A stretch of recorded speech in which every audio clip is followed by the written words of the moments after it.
Bismillahirrahmanirrahim. Assalamualaikum warahmatullahi wabarakatuh.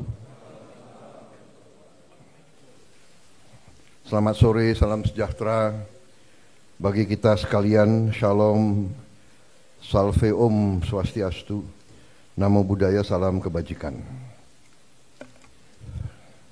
Yang saya hormati Wakil Presiden Saudara Gibran Rakabuming Raka, para Menteri Koordinator Kabinet Merah Putih, para Menteri, para Kepala Badan, Jaksa Agung, Kepala BIN, Kapolri, Kasat mewakili Panglima TNI yang sedang dinas ke luar negeri, serta seluruh Wakil Menteri dan anggota Kabinet Merah Putih yang saya banggakan.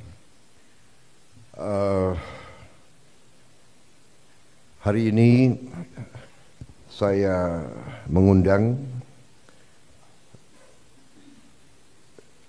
seluruh kabinet untuk kita melaksanakan sidang paripurna. Tentunya ini adalah pertemuan kita sesudah kita resmi 3 bulan menjabat. Setelah saya dilantik tanggal 20 Oktober yang lalu, kemudian saudara-saudara dilantik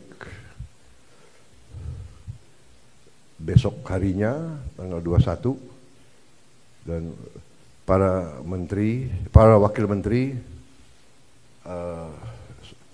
sorenya. Jadi kita resmi menjabat, menjalankan mandat dari rakyat 3 bulan. Untuk itu, walaupun sebetulnya saya tidak pernah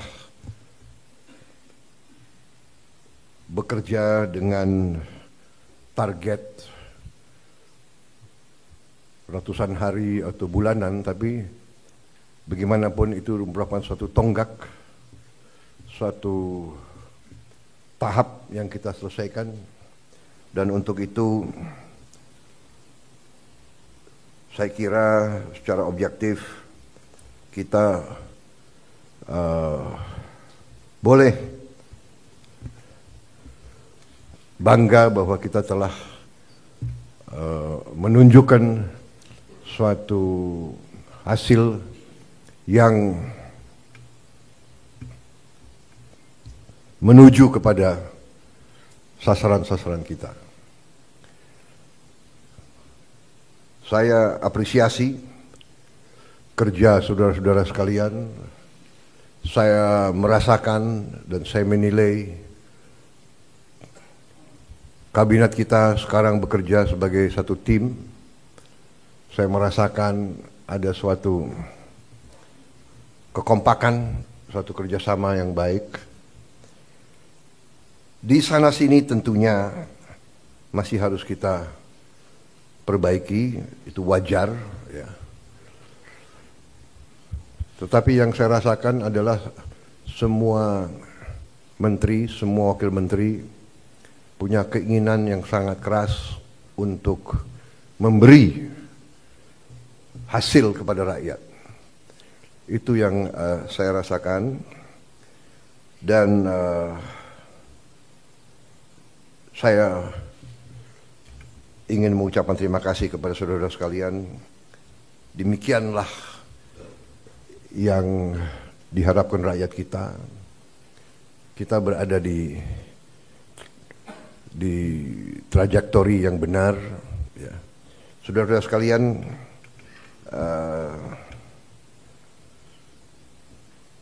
saya tadi pagi kebetulan berjumpa dengan Profesor Emil Salim, seorang senior, usianya 94 tahun, berkali-kali jadi menteri. Ya, beliau menyampaikan pesan-pesan, menyampaikan harapan-harapan dan menyampaikan apa-apa yang beliau jadikan pegangan beliau. Inti yang saya kira saya tangkap dari beliau ingatkan bahwa seorang menteri adalah seorang pejabat negara. Berarti orientasi pengabdiannya adalah negara. Kita dari sistem politik kita adalah politik konstitusional, di mana politik kita dijalankan melalui partai politik. Kedaulatan rakyat dilaksanakan melalui partai politik, melalui perwakilan. Dan itu benar bahwa sistem konstitusi kita bisa dikatakan adalah sistem campuran. Presidennya dipilih langsung dari rakyat, presidennya memiliki wewenang-wewenang presidensial, tetapi parlemen, DPR memiliki wewenang pengawasan, wewenang anggaran yang sangat besar. Dengan demikian kita telah menjalankan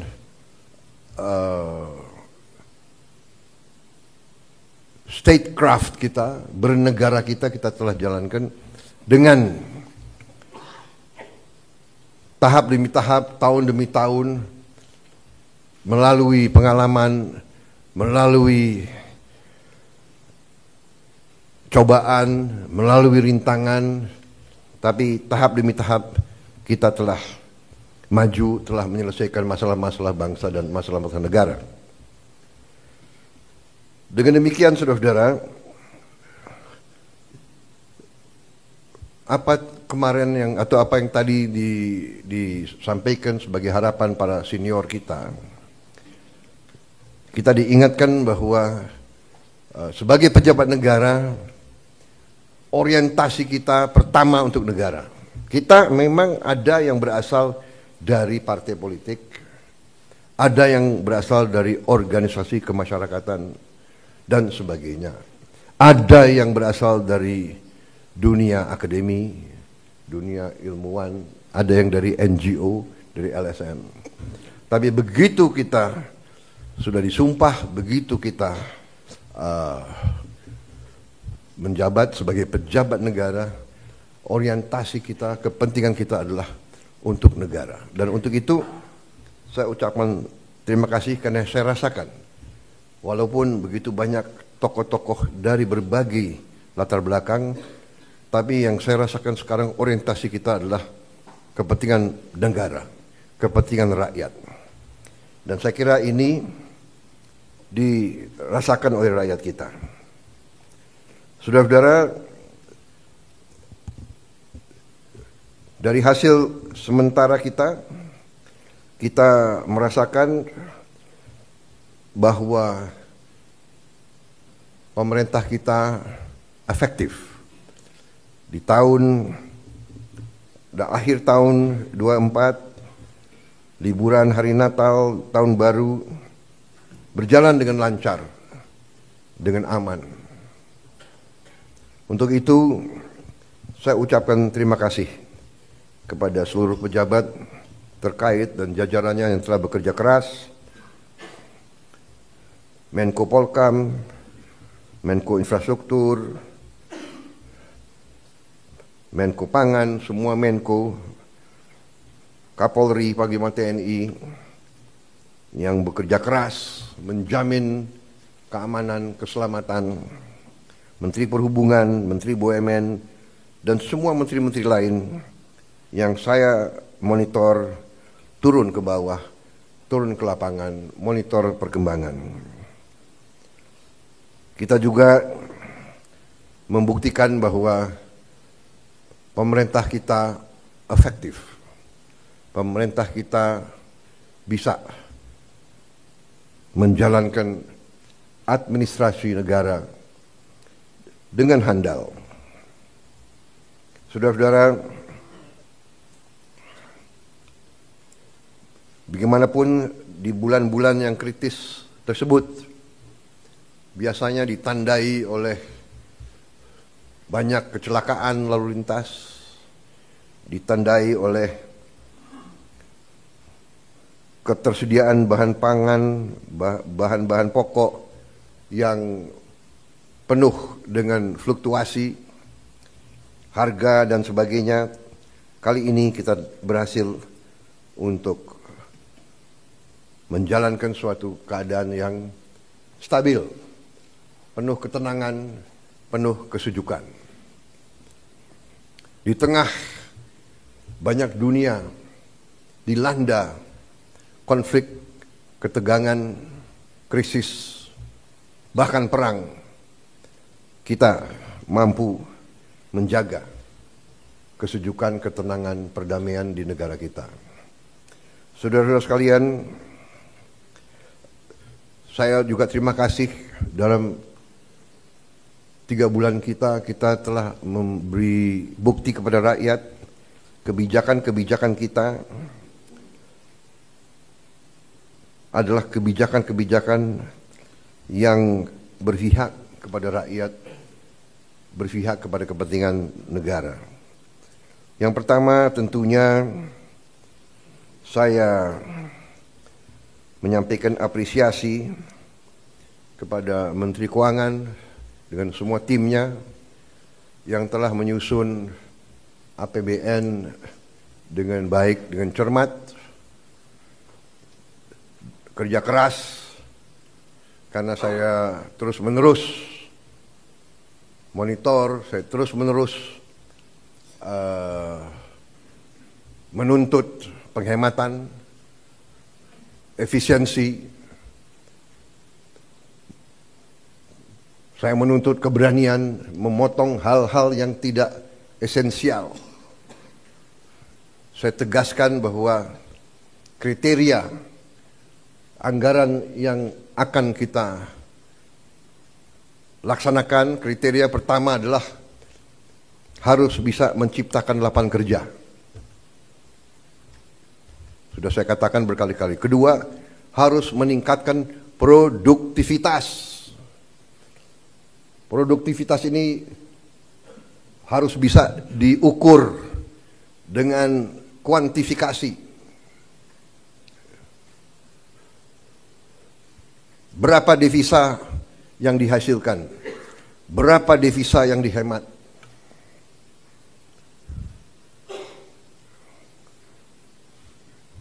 Kemudian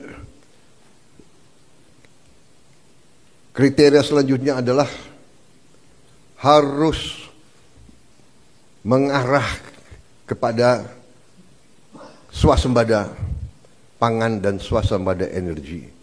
Kita harus mampu memberi makan kepada seluruh rakyat Indonesia. Tidak lagi import, dan saya terima kasih kepada jajaran menteri-menteri yang telah melaporkan kepada saya tahun 2025 lagi, tahun 2025 ini kita tidak akan import beras lagi, tidak akan import jagung lagi, tidak akan import garam lagi.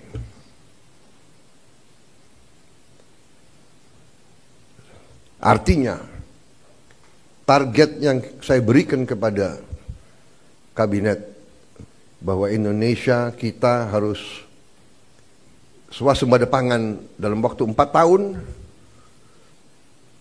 Alhamdulillah, target itu bisa kita capai akhir 2025, paling lambat awal 2026. Jadi mungkin 3 tahun lebih cepat dari sasaran yang kita tetapkan. Artinya bahwa dengan niat baik, dengan kerja keras, dengan orientasi kepada negara dan bangsa, kebijakan yang masuk akal akan membuahkan hasil yang cepat. Ini harus kita yakini.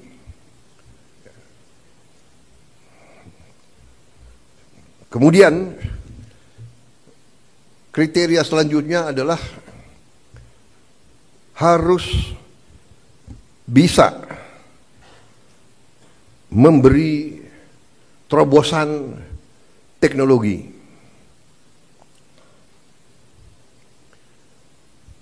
Dari prioritas kita itu, satu tadi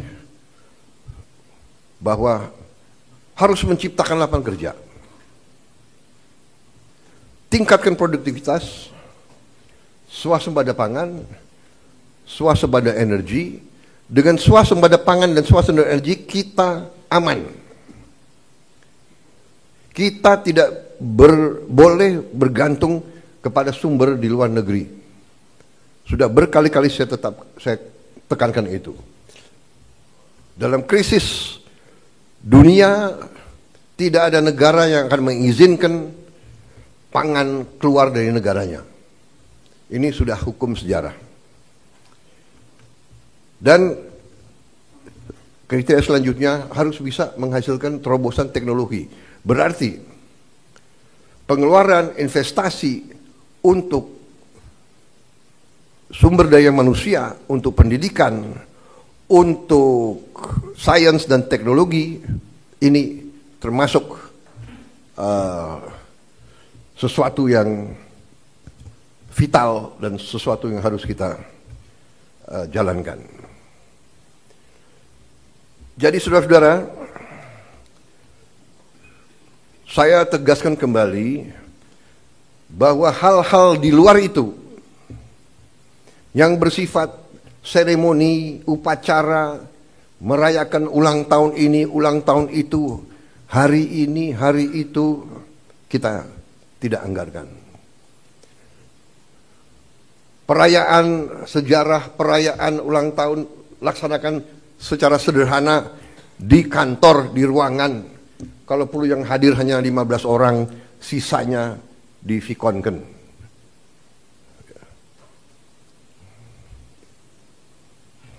Perjalanan dinas dikurangi. Saya potong setengah. Dengan setengah kita bisa menghemat 20 triliun lebih. Kalau kita hitung 20 triliun, berapa puluh ribu sekolah, gedung sekolah bisa kita perbaiki.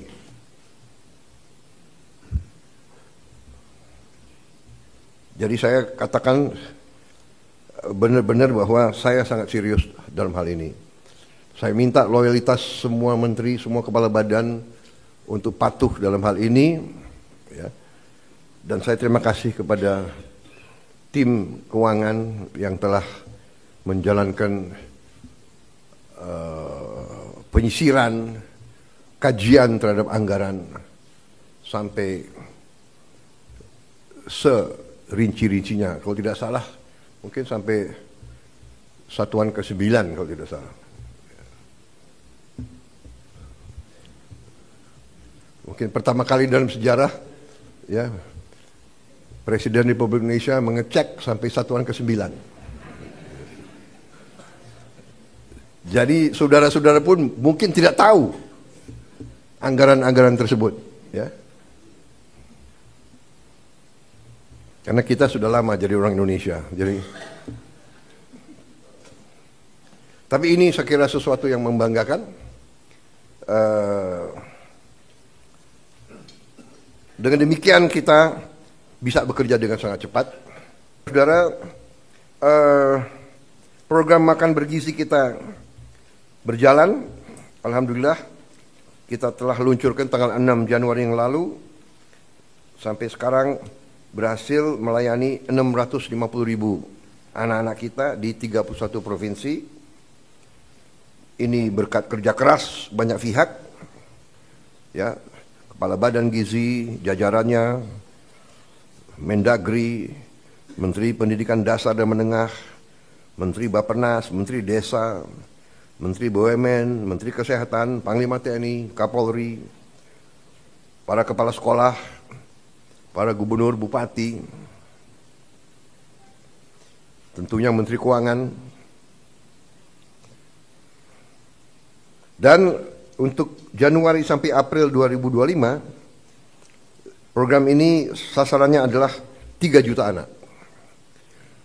Bulan April sampai Agustus 2025 akan menuju 6 juta anak. September kita harapkan 15 juta anak. Dan akhir 2025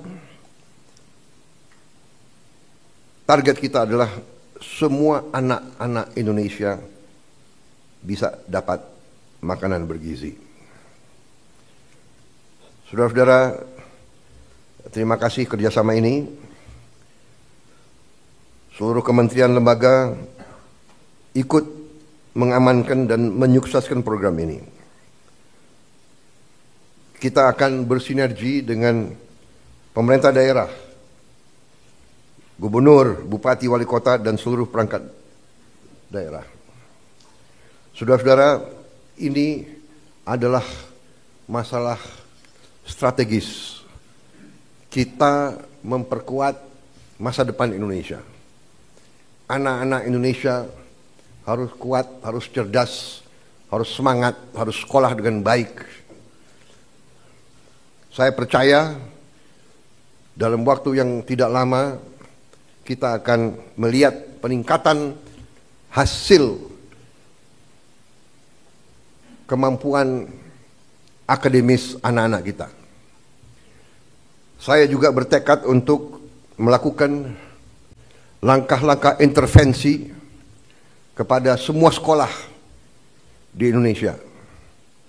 Sekolah dasar, sekolah menengah, SMP, SMA, semua sekolah yang dibina oleh pesantren dengan teknologi. Kita akan masuk ke semua sekolah dengan teknologi. Kita ingin mempercepat penyampaian pelajaran untuk semua sekolah kita.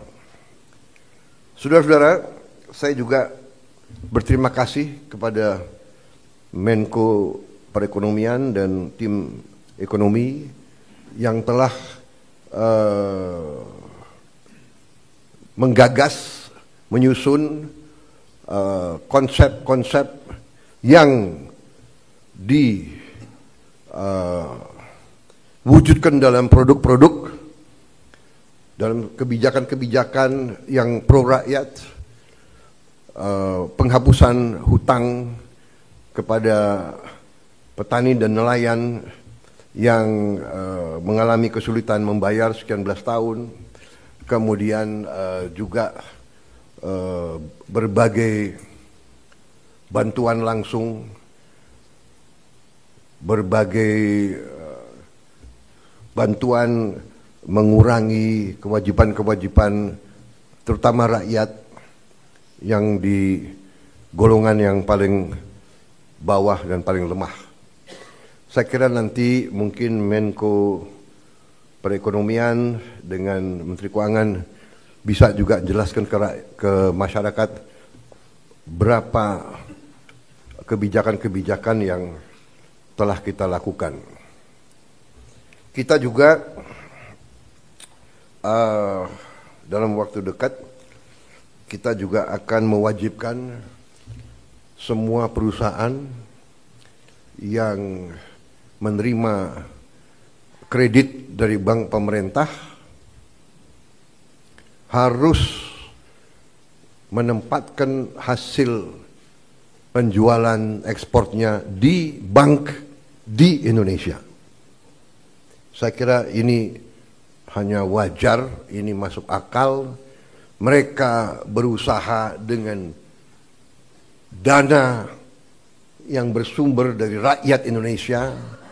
Setelah mereka berusaha dan mereka lakukan penjualan, hasil penjualannya wajar kalau ditaruh di bank di Indonesia.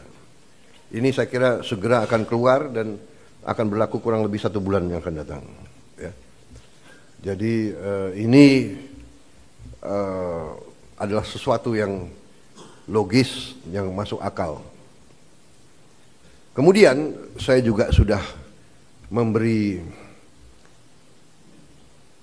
keputusan kepada unsur penegak hukum, Jaksa Agung, BPKP, Kapolri, dan Panglima TNI untuk menegakkan hukum dan aturan khususnya bagi perusahaan-perusahaan yang melanggar ketentuan-ketentuan pertanahan dan hutan. Ketentuan-ketentuan kita harus dipatuhi. Tidak ada yang memiliki perlakuan khusus. Bagi mereka yang sudah diberi kesempatan berkali-kali untuk menyelesaikan kewajiban-kewajibannya dan tidak melakukan, ya pemerintah akan melaksanakan kewajibannya, mencabut izin dan menguasai kembali lahan-lahan tersebut. Apalagi lahan-lahan itu adalah hutan lindung dan sebagainya. Jadi ini juga langkah yang akan kita laksanakan.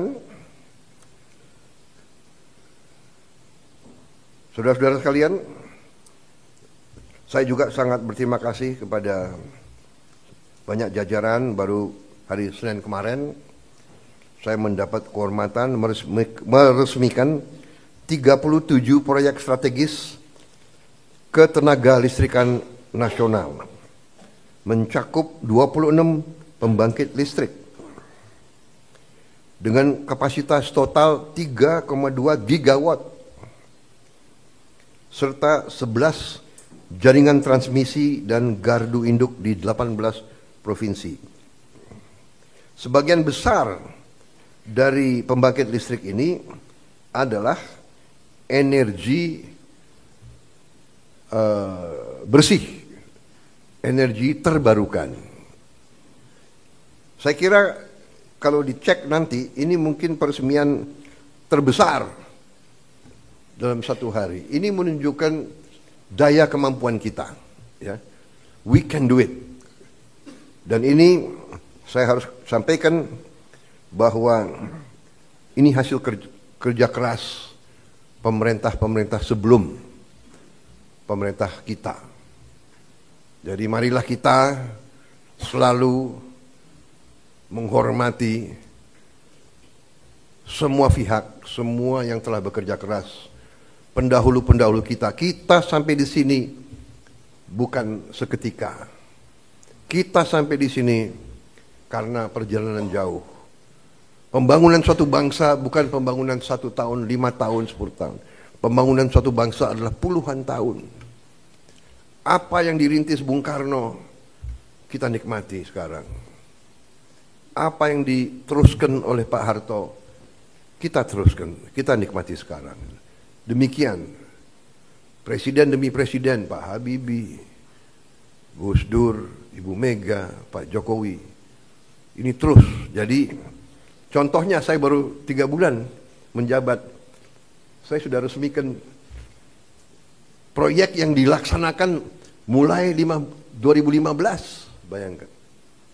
Jadi inilah yang saya minta menjadi alur bernegara kita. Kita ini melanjutkan suatu long march, perjalanan jauh. Estafet demi estafet kita terima. Baru nanti kita akan mencapai cita-cita kita. Saya sangat optimis bahwa kita akan sampai ke situ. Saudara-saudara, Sementara itu yang saya sampaikan,